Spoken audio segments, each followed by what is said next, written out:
Under the scorching sun, the auction yard buzzed with noise and dust.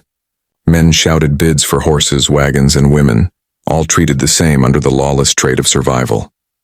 She stood apart, an Apache slave girl, her wrists bound, her eyes hollow but proud. The auctioneer's voice cracked as he tried to sell her. 50% off, strong worker, good for the ranch. Yet no one moved. She wasn't weak. She was too silent, too unreadable. Men feared silence more than rebellion. They muttered that she'd curse their land or slit their throats in the night. In the far corner, a tall cowboy leaned against a post, hat low, watching the scene unfold. He wasn't there to buy. He came for a saddle repair and a bottle of whiskey. But when her gaze met his, something unspoken passed. Not a plea, but defiance. The auctioneer slammed the table again. No one, come on, half price. She'll work sun up to sundown. Still the crowd looked away. Dust swirled between them. And then quietly the cowboy raised his hand. The murmur stopped. Sold! The man shouted, half relieved, half surprised. The girl was pushed toward him, stumbling. Her ankles were swollen, and her hair hung tangled over her face. The cowboy handed over his last dollars, then untied her wrists himself. What's your name? He asked. She said nothing. You can ride, he added, nodding toward his horse.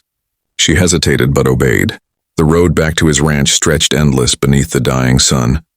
Neither spoke, but in her silence he felt an ache, a story too heavy for words. She wasn't his property. He knew that.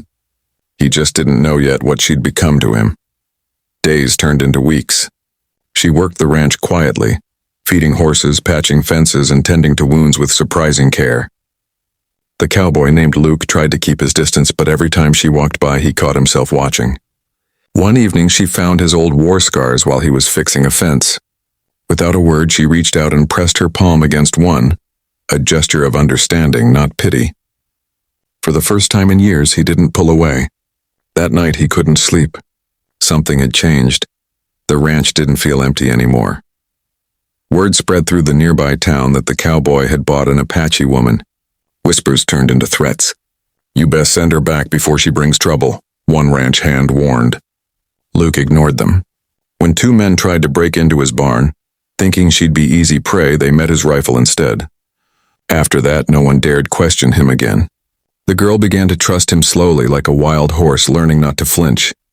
She started speaking, soft words at dusk, stories about her lost tribe, her child taken years ago, her spirit nearly broken.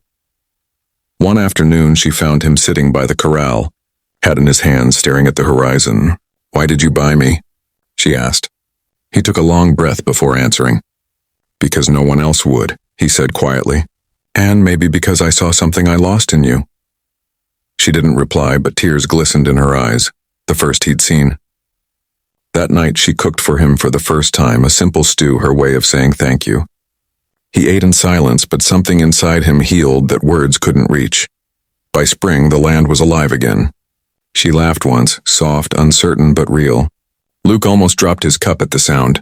She'd come to tend the ranch, but she'd also mended the man who owned it.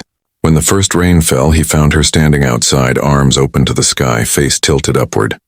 He stepped beside her and whispered, You're free now. You always were. She looked at him, tears mixing with rain, and shook her head. Freedom isn't always about leaving, she said. He understood. Years later, travelers passing through the valley spoke of a quiet ranch where the grass grew greener than anywhere else, run by a cowboy and a woman with eyes like the desert sky. They said she was once a slave, but no one dared speak of her that way anymore, for she walked beside him, equal and proud, her silence no longer a burden but a bond. The world had bought her once, but love had set her free.